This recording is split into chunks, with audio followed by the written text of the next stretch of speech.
January 30th, 1943. Berlin. The heart of the Third Reich. 10:55 a.m. The morning sky over the German capital was a bruised gray, heavy with low clouds and the biting chill of a Prussian winter. Below, the streets were lined with swastika banners, rippling in the freezing wind. It was a day of immense significance. It was the 10th anniversary of the Machtergreifung, the day Adolf Hitler seized power. Inside the vast, echoing hall of the Reich Air Ministry, the mood was somber but defiant. The war in Russia was turning against them. Stalingrad was on the verge of falling. The German people needed reassurance. They needed to hear that the Reich was invincible. Reichsmarshal Hermann Goering stood backstage, checking his white uniform. He was the second most powerful man in Germany, the commander of the Luftwaffe. Years ago, at the start of the war, he had made a promise to the German people. He had looked into the cameras and said, "No enemy bomber can reach the Ruhr. If one reaches the Ruhr, my name is not Goering. You can call me Meyer." He stepped up to the podium. The radio technicians signaled that they were live. Millions of Germans, from the front lines in Russia to the factories in Munich, gathered around their radios. Goering cleared his throat. At that exact second, miles to the west, 3 shadows tore across the German countryside. They were flying at 0 feet, so low that the prop wash from their engines kicked up ripples in the canals and flattened the winter grass. They were moving at nearly 400 miles per hour.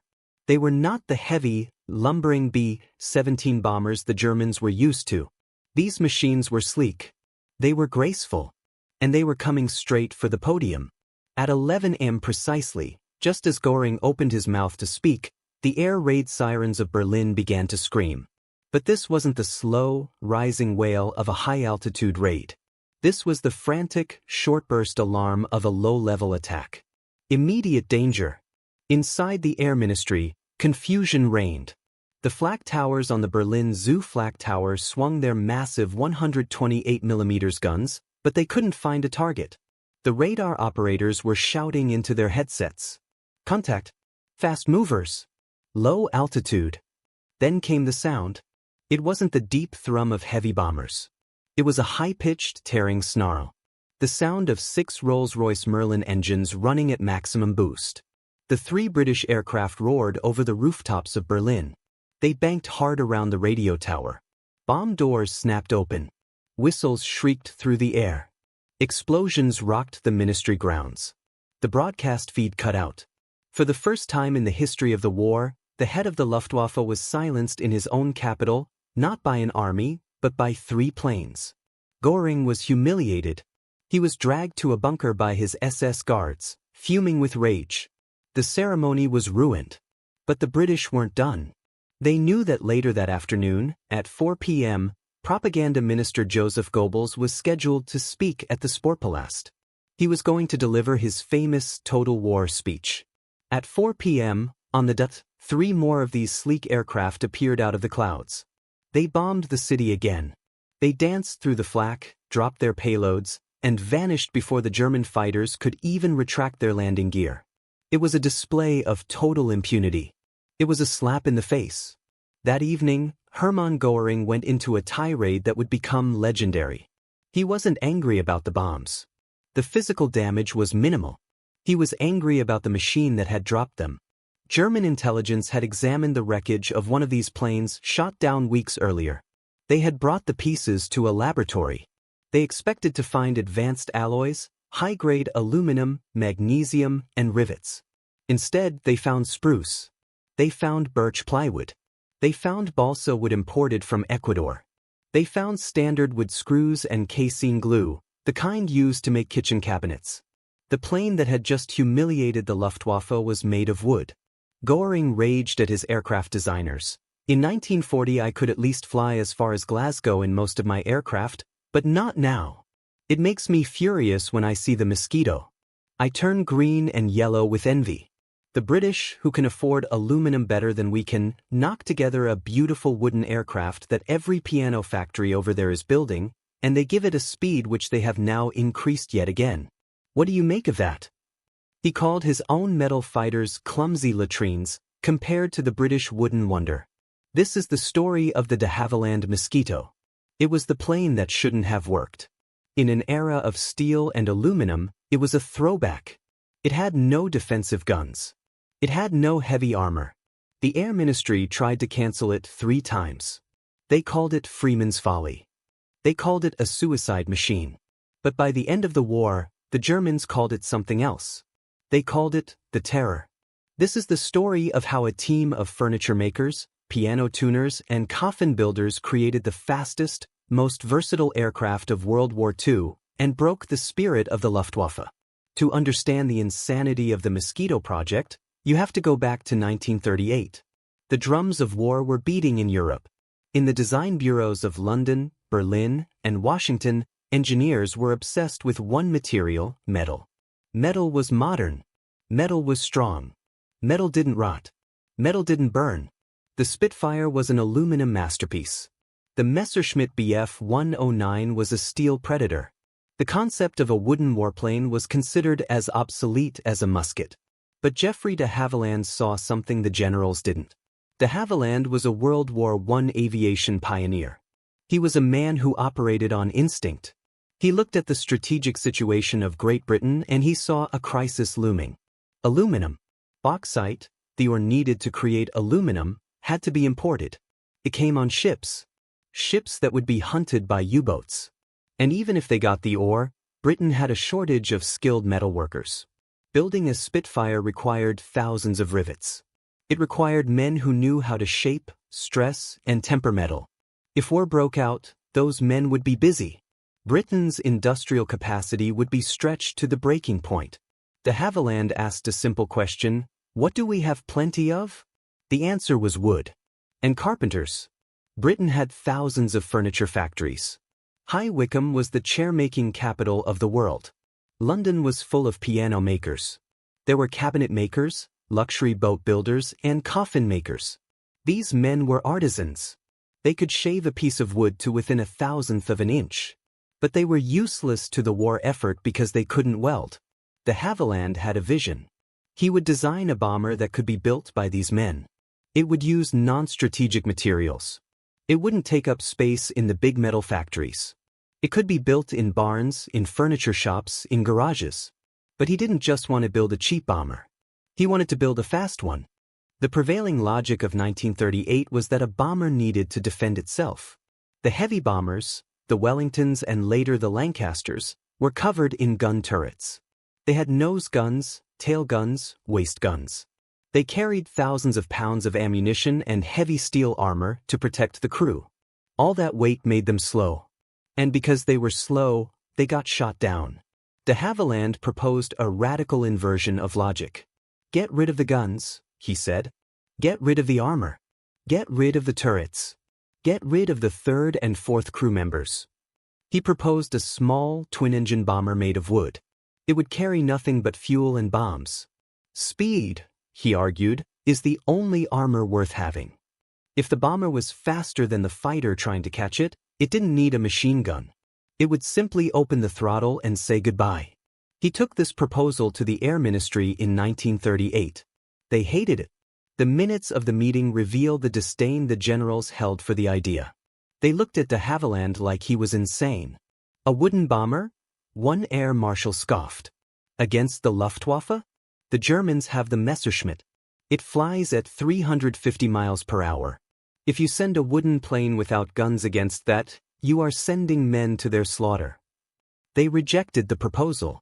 They told de Havilland to stop wasting time on peacetime experiments and focus on building wings for existing heavy bombers. But de Havilland had one ally: Air Chief Marshal Wilfred Freeman. Freeman was the man in charge of aircraft procurement. He was a visionary, but he was alone. He looked at de Havilland's numbers and he saw the potential. He gave de Havilland a secret, off-the-books permission. Build it, Freeman said. But don't tell anyone. And if it fails, it's your career and mine. They called the project Freeman's Folly. De Havilland moved his design team out of the main factory to avoid scrutiny. They set up shop in Salisbury Hall, a moated manor house in Hertfordshire that dated back to the 17th century. It was rumored to be haunted by the ghost of Nell Gwyn. It was a bizarre setting for the birth of a superweapon. The engineers worked in the drafty hallway. They set up drafting tables in the kitchen. They built the prototype in a barn disguised as a farm shed. There, in the quiet of the countryside, they invented a new way to build an airplane. They didn't just nail planks together. They created the world's first composite material. The fuselage of the Mosquito was a sandwich. The bread was 2 layers of thin Canadian birch plywood. The filling was a core of Ecuadorian balsa wood, extremely light and soft. When you glued these layers together, something magical happened. The result was lighter than aluminum, but incredibly rigid. It didn't buckle. It didn't dent. To shape the fuselage, they didn't use massive hydraulic stamping presses like the metal factories. They used concrete. They poured concrete molds of the fuselage halves right there on the barn floor. They laid the wood strips over the concrete, slathered them in casein glue, a glue made from milk curds, and strapped them down with steel bands until they dried. It was primitive. It looked like they were building a canoe, not a bomber. But the aerodynamics were perfect. Because the wood was sanded and polished, the Mosquito had no rivets. A metal plane is covered in thousands of tiny rivet heads, each one creating a tiny bit of drag. The Mosquito was as smooth as glass. Then, they bolted on the engines. 2 Rolls-Royce Merlins. The same engines that powered the Spitfire. Think about the math. A Spitfire had 1 Merlin engine and weighed 6,000 pounds. The Mosquito had 2 Merlin engines, but because it was made of wood, it didn't weigh twice as much. It had double the power but less than double the drag. De Havilland realized the numbers were terrifying. He was building a bomber that was mathematically faster than a fighter. But nobody believed him. November 25, 1940. The war was raging. The Battle of Britain had just ended. London was being bombed nightly. The prototype Mosquito, serial number W4050, was ready. They painted it bright yellow so that friendly anti-aircraft gunners wouldn't shoot it down by mistake. It looked so different from anything else in the sky. Geoffrey de Havilland Jr., the son of the founder, climbed into the cockpit. He taxied out onto the grass strip next to the manor house. He pushed the throttles forward. The 2 Merlins roared. The wooden plane leaped off the ground. It didn't just fly. It screamed. De Havilland landed with a massive grin. "It's fast," he reported. "It's very fast." But the Air Ministry was still skeptical. They demanded a trial. On a cold December morning, the Air Ministry sent their champion to put the wooden toy in its place. They sent a Spitfire. Not just any Spitfire, but a clean, tuned-up Mk2. The Spitfire pilot was a combat veteran. He was told to fly alongside the Mosquito at 6,000 feet. At a signal, both planes would go to full throttle. The Spitfire was expected to leave the bomber in the dust. The signal was given. The Spitfire pilot slammed his throttle forward. The Merlin engine howled. To his shock, the yellow wooden bomber didn't fall back. It pulled away. De Havilland Jr. waved from the cockpit and climbed. The Spitfire tried to follow. The Mosquito climbed faster. The Spitfire pilot pushed his engine to the breaking point, but the gap just kept widening. The Mosquito was doing nearly 400 miles per hour. It was leaving the fastest fighter in the world behind like it was standing still. On the ground, the generals watched in silence. They were seeing the impossible. A bomber, carrying 2 crewmen and ballast representing a bomb load, was outrunning their interceptor. The skepticism evaporated instantly. The laughter stopped. Wilfred Freeman, the man whose career was on the line, simply smiled. The order went out immediately: mass production. Priority 1. But they couldn't use the aircraft factories. They were full building Lancasters and Spitfires. So the call went out to the tradesmen of England. In High Wycombe, the furniture factories stopped making dining tables. They cleared the sawdust and started building wing spars. In London, the piano makers stopped stringing Steinways and started gluing fuselage skins. In the north, a company that made coffins started making tail sections. It was a decentralized miracle. Parts of the Mosquito were built in garages, sheds, and basements all over Britain. They were trucked to assembly halls where women, who had never touched an airplane before, glued them together like giant model kits. It was the ultimate victory of British eccentricity. While the Germans were struggling to build high-tech factories underground to avoid bombing, the British were building the world's fastest plane in furniture shops. The Mosquito entered the war in mid-1941, and its impact was immediate and confusing to the Germans. The first variant was the PR, photo reconnaissance. Before the Mosquito, taking photos of Berlin or Hamburg was a death sentence. You had to fly a modified Spitfire, stripped of guns and armor, and pray you didn't get caught. You had to fly high, where the air was thin and the contrails gave you away. The Mosquito changed the physics of reconnaissance. It could fly at 30,000 feet, or it could fly at 50 feet.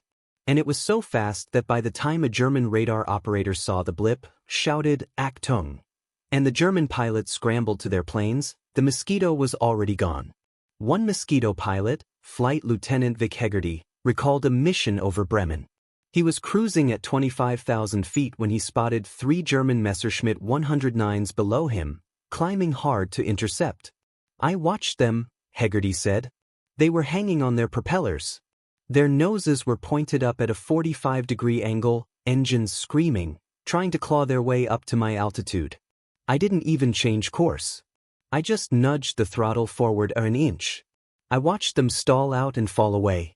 It was the most relaxing combat I ever saw. The Germans simply couldn't reach it. But then, the British started hanging bombs on it. The B.4 bomber variant carried 4 500-pound bombs. It had no guns. The crew of 2 sat side by side in a glass cockpit that looked more like a greenhouse than a bomber. They developed a new kind of warfare, the nuisance raid. The heavy bombers, the B-17s and Lancasters, were sledgehammers. They leveled cities. But they required massive planning, thousands of men, and huge fighter escorts. The Mosquito was a sniper. Mosquito crews would fly alone, or in pairs. They would cross the English Channel at wave-top height, under the German radar. They would race across France at 380 miles per hour, dodging church steeples and power lines. Imagine you are a German soldier stationed in a quiet town in France. It is a sunny afternoon. You are eating lunch. You feel safe because the air raid sirens haven't sounded. Suddenly, there is a flash of wood and shadow. A roar that shakes your fillings. A Mosquito flashes overhead at 50 feet. Before you can even lift your rifle, a bomb skips through the front door of the Gestapo headquarters down the street. By the time the explosion happens, the plane is 2 miles away. It was psychological torture for the Germans. They were never safe. Not in the day, not in the night, not in the rear areas. The Luftwaffe was desperate to stop them.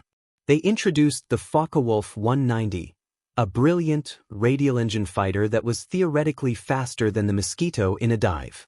But the Mosquito pilots learned a trick. The aerodynamic advantage. If an FW-190 bounced a Mosquito from above, the Mosquito pilot wouldn't turn. He wouldn't try to dogfight. He would push the nose down and dive. This sounds suicidal. A heavy wooden bomber diving against a fighter? But remember the construction. The Mosquito was smooth. No rivets. No panel gaps. It was aerodynamically cleaner than the Focke-Wulf. In a shallow, high-speed dive, the drag on the German fighter would build up faster than the drag on the wooden Mosquito. The British pilots would redline the Merlin engines, pushing the airframe to 450 miles per hour. The wood held. The glue held. And the German fighters would slowly fall behind, unable to close the distance. German pilots wrote about the Mosquito frustration. It was a ghost they couldn't touch. And the wood offered another, unexpected advantage. Survivability.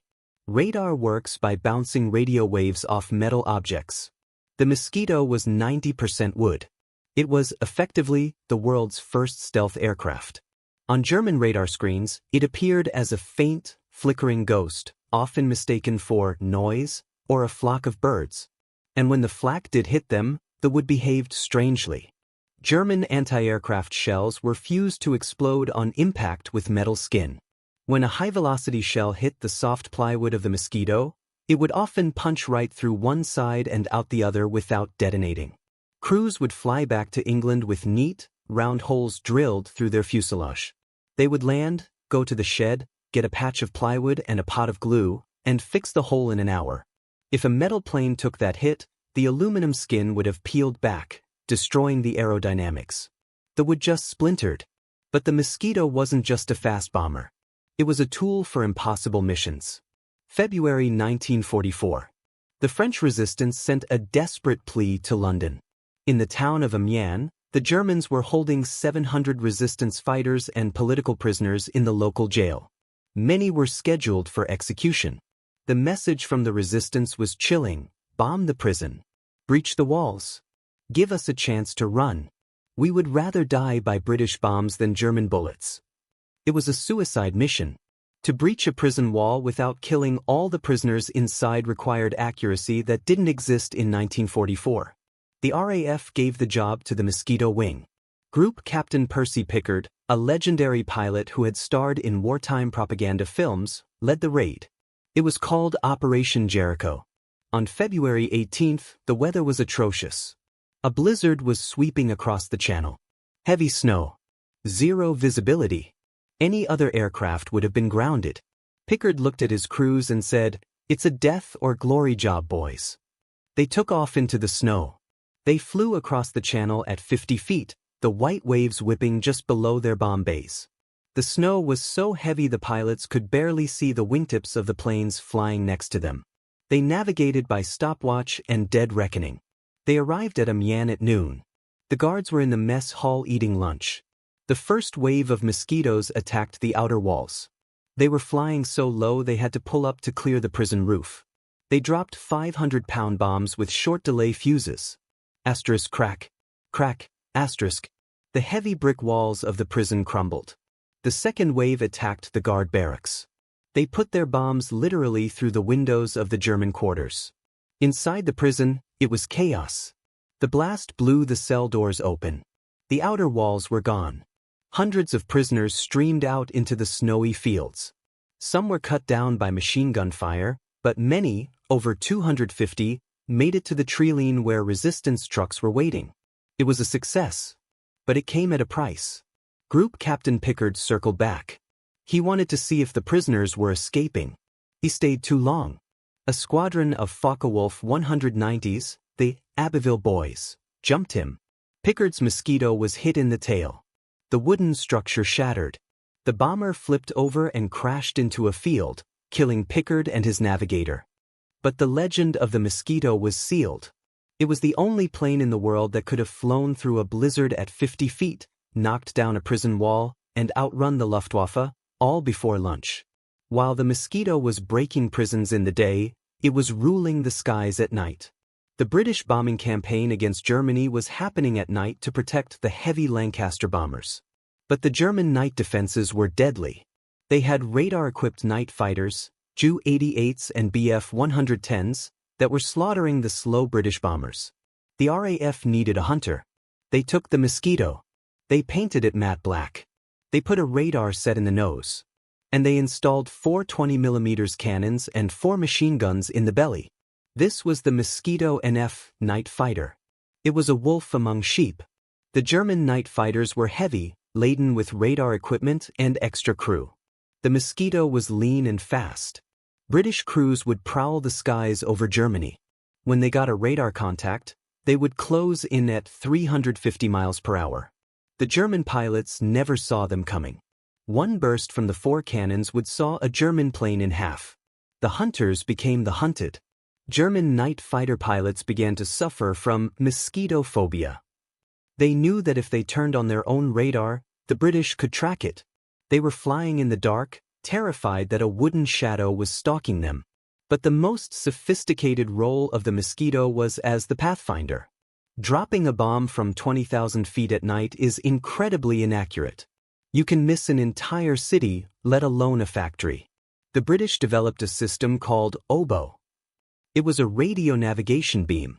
If a plane flew along the beam, it would hear a steady tone. If it drifted left or right, the tone changed. It was accurate to within yards. But to use oboe, you needed a fast, high-altitude plane that could survive alone over the target. The Pathfinder Mosquitoes would fly ahead of the main bomber stream of 500 Lancasters. They would fly high, at 30,000 feet.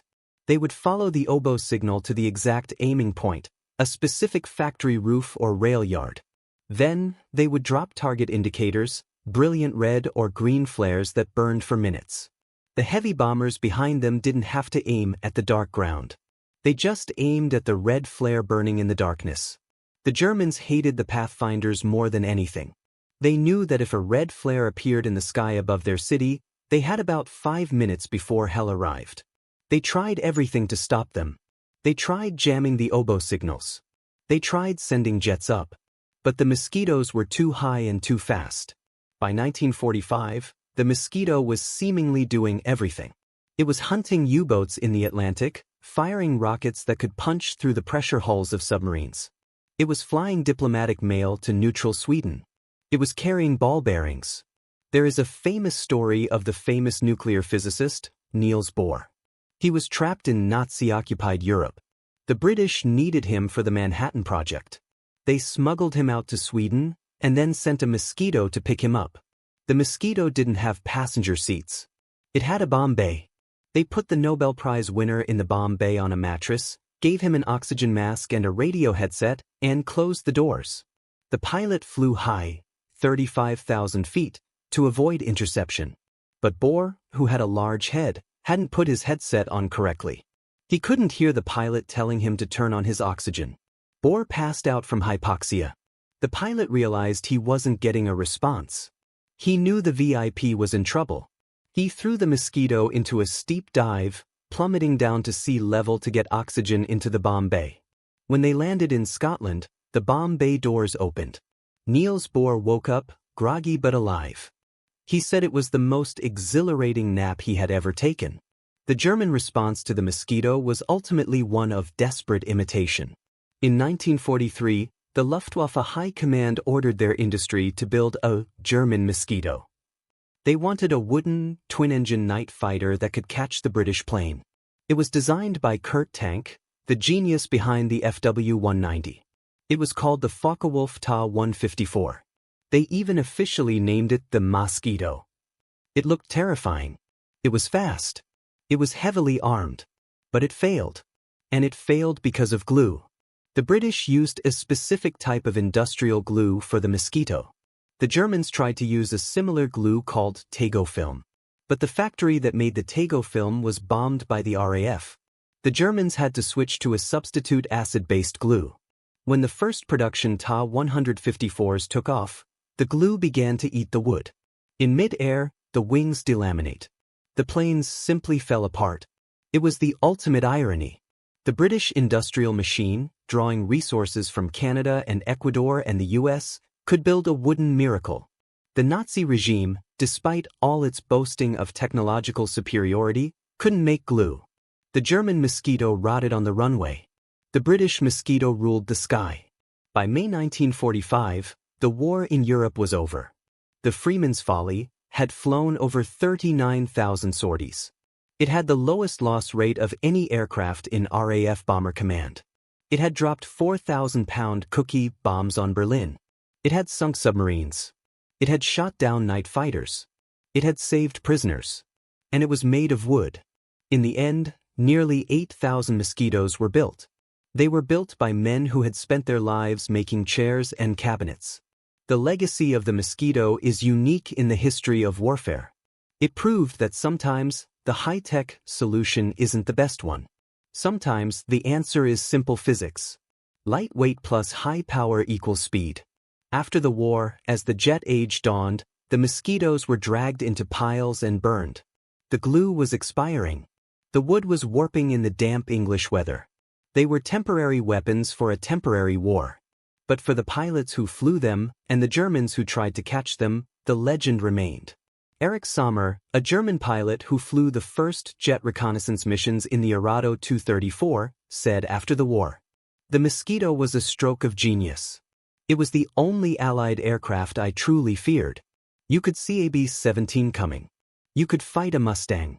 But the Mosquito, it was always just out of reach. It was a ghost."